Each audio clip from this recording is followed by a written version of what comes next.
अगर महाकुंभ की बात की जाए तो भारत ही नहीं दुनिया भर में रहने वाले हिंदुओं या सनातनियों के लिए एक बहुत ही गर्व का विषय है। इसका आयोजन संपूर्ण हिंदू समाज के लिए यह बहुत ही गर्व का विषय है। यह आध्यात्म का भी एक बहुत बड़ा मेला है। अगर प्रयागराज की बात की जाए तो प्रयागराज सिर्फ महाकुंभ या संगम की वजह से ही नहीं जाना जाता है।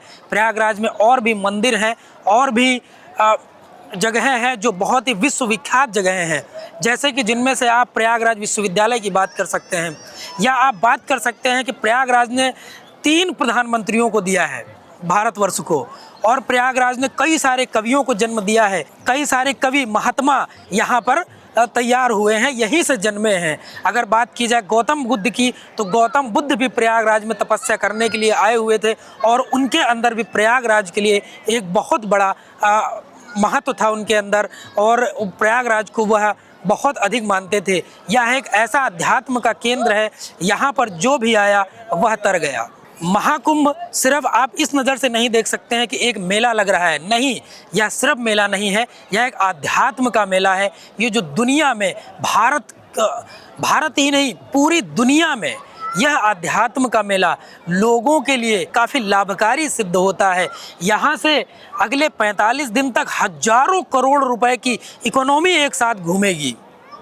आप समझ सकते हैं कि जब यह 45 दिन यहाँ पर मेला चलेगा, लोग यहाँ पर अपने वाहन से आएंगे, मोटरसाइकिल से आएंगे, दूसरे किराए के वाहनों से आएंगे, कुछ लोग फ्लाइट से आएंगे, कुछ लोग बसेस से आएंगे। यहाँ पर हजारों करोड़ रुपए की दुकानें लगेंगी। यहाँ पर जो तैयारियाँ चल रही हैं इस पर हजारों करोड़ रुपए का खर्च हो रहा है। आप समझ सकते हैं कि पूरे 45 दिन भारतवर्ष के लिए यह कितना अधिक लाभकारी होने वाला है।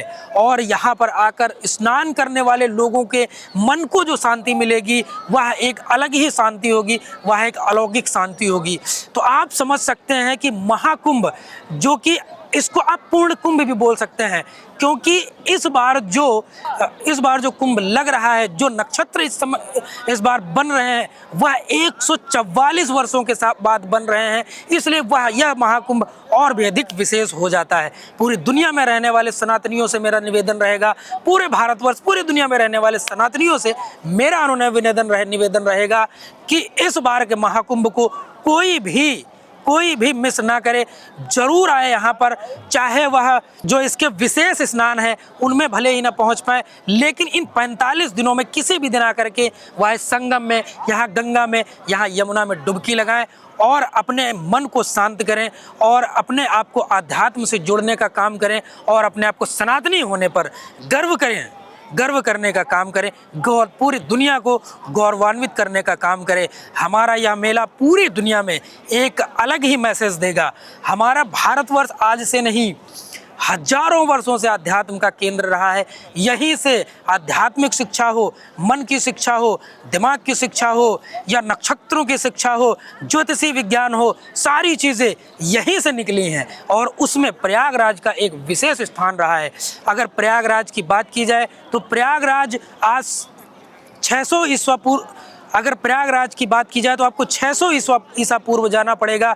यहाँ पर एक वत्स नाम का राज्य हुआ करता था, जिसकी राजधानी कौशाम्बी हुआ करती थी। यह उसी क्षेत्र में आता है प्रयागराज आपका।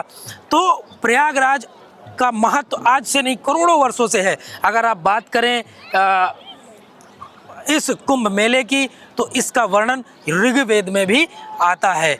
अगर अभी इस समय की बात की जाए तो दोस्तों, अभी इस समय संगम में साइबेरियन पक्षी भी आए हुए हैं। अगर साइबेरियन पक्षी की बात की जाए तो यह ठंडे प्रदेशों में रहते हैं, और अगर संगम की बात की जाए, अगर प्रयागराज की बात की जाए तो यहाँ पर यह दिवाली के समय पर आते हैं और होली तक यह यहाँ पर रहेंगे और उसके बाद ये साइबेरियन पक्षी चले जाएंगे।